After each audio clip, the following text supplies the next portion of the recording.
Distinguished President of Turkey, leave the Kurds alone. Kurds, as you know, Mr. President, are wonderful people. Most responsible for destroying ISIS were the Kurds. Our friends from Kurd lost over 10.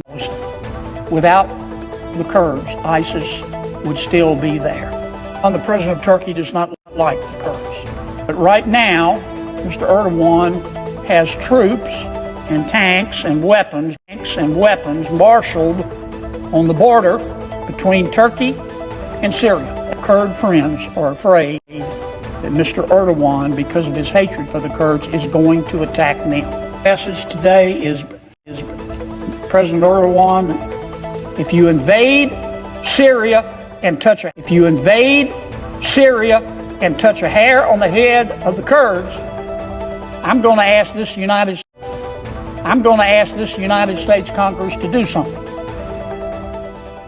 And our sanctions are not going to help the economy of Turkey. I don't want to do that.